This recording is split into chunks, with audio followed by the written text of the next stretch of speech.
So Catalan leaders have been fairly resolute on this. There will be a referendum tomorrow. They've shown their ballot boxes, and you know, several million of people are registered to vote. Do you think there will be a referendum happening tomorrow? No, there will not be a referendum. There will not be a referendum because there are no polling premises, there are no ballot boxes. There is that kind of, how do you say, urnas? Ballot boxes. Ballot boxes. Well, there are no ballot papers. There are this kind of ballot boxes, which are not real ones. There is no authority to guarantee the authenticity of the results. They are using data which have been gotten illegally, and there is a huge problem of data protection there.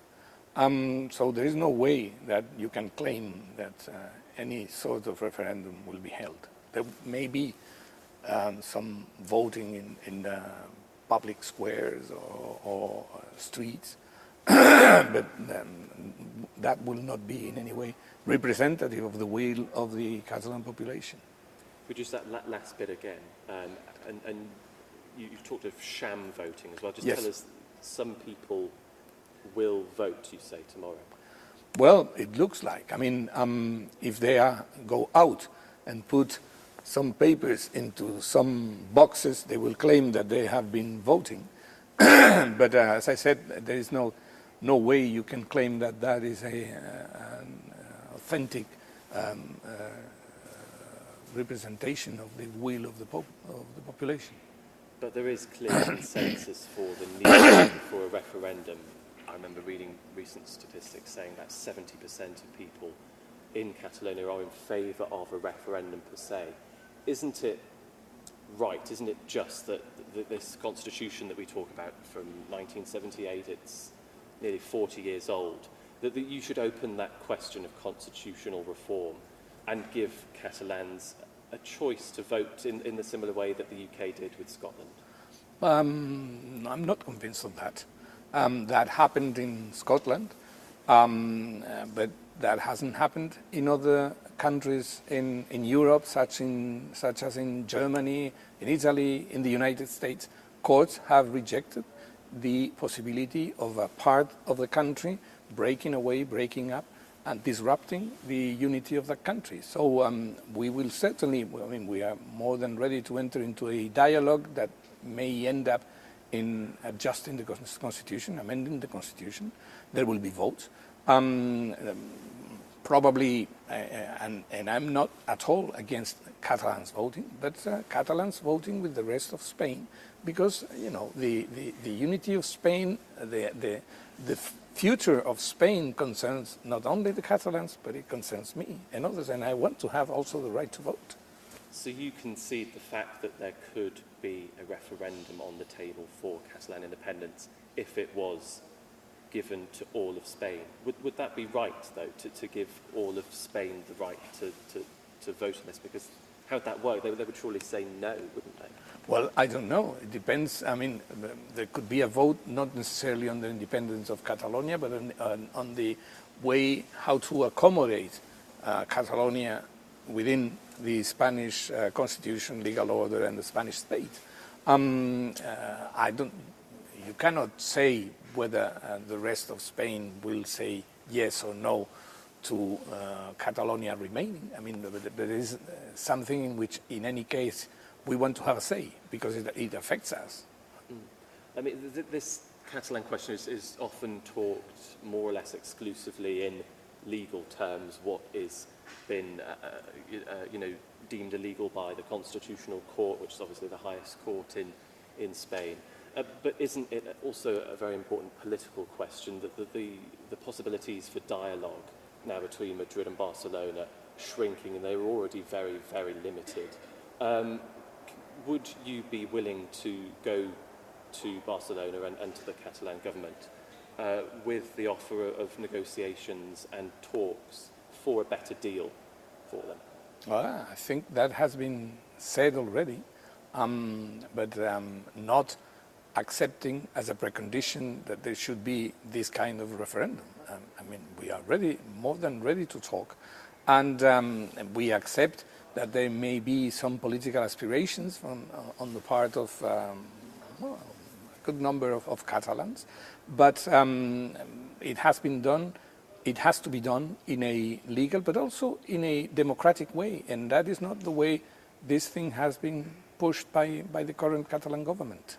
I think they are making a mockery of democracy, and we are out to protect the rights of the Catalan citizens who want to keep their citizenship. I mean, there is no way you have to be forced to choose between being Catalan and being Spanish, or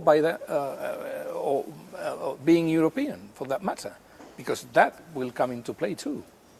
But of course, it was your party, the Popular Party, that effectively threw out of the question the autonomy that Catalans voted for. They were in favour of that. Of course, Mr. Rajoy campaigned vehemently against that new settlement. Isn't it rich for your government to talk of democracy when it's been, you know, incredibly anti-Catalan language, and also a party that has been mired in corruption scandals? Isn't it, you know, fair that with a majority for independence in the Catalan Parliament, that they should legitimately talk about this question of independence? Well, they could legitimately do it, but not in the way they have done it, which is excluding the opposition, not giving them the opportunity to enter into a dialogue and presenting amendments to those laws, you know, regulating or governing the referendum, and disregarding the advice of the legal service. But on top of that, I think you are misrepresenting reality. On the one hand, nobody is oppressing the Catalans by any stretch of the imagination. Catalan is spoken, you know, widely in Catalonia. It's the Spanish-speaking people who are having problems speaking Spanish. And on top of that, there is a myth about the Popular Party or the Constitutional Court striking down the statute in 2010, I think it is. I mean, not even 10% of the articles of the statute were deemed against the Constitution. So I think it's pretty exaggerated to say that the statute was struck down. I mean, there were elements, a few elements, that were deemed unconstitutional, but that is hardly a motive to say that, well, they don't accept 10 articles of the Statute of Autonomy, we are going for independence. I think there is something more than that.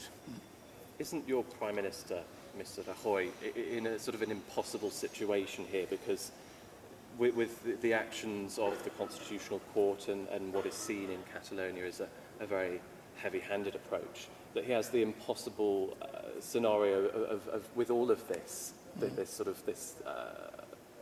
a lot of what is happening around this referendum, of pushing those for independence further towards that cause? Hasn't it been a miscalculation by Mariano Rajoy to really effectively just push Catalans and alienate them by saying that he won't put any offer of a referendum on the table? Look, the problem is that he cannot do it. When he was sworn in, he committed to not only obeying the law, but upholding the law and making all people and all institutions in Spain respect that law. So it's simply not possible.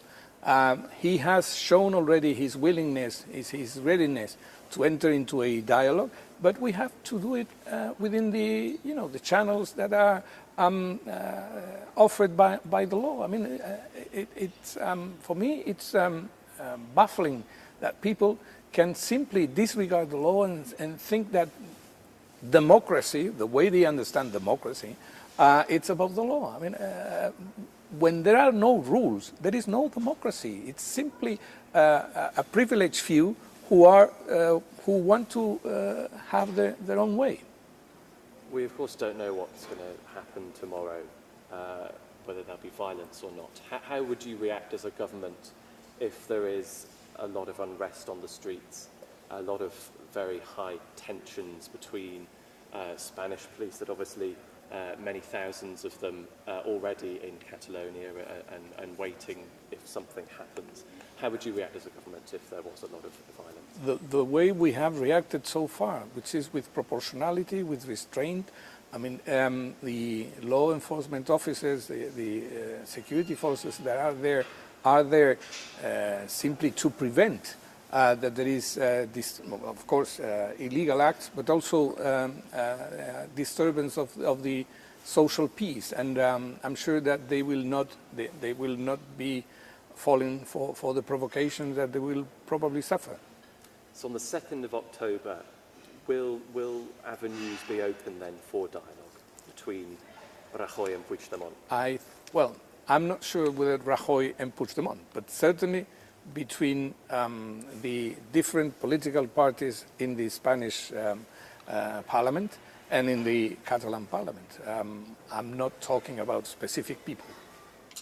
Are you concerned really that this problem is being looked upon as one of the biggest constitutional crises of the last 40 years in Spanish democracy, and that the relations between Madrid and Barcelona could be damaged potentially for quite a long time? I hope there will not be damage. I hope that common sense, the CENI Catalan will come back. It's a real serious constitutional crisis, but I think we will be able to overcome it.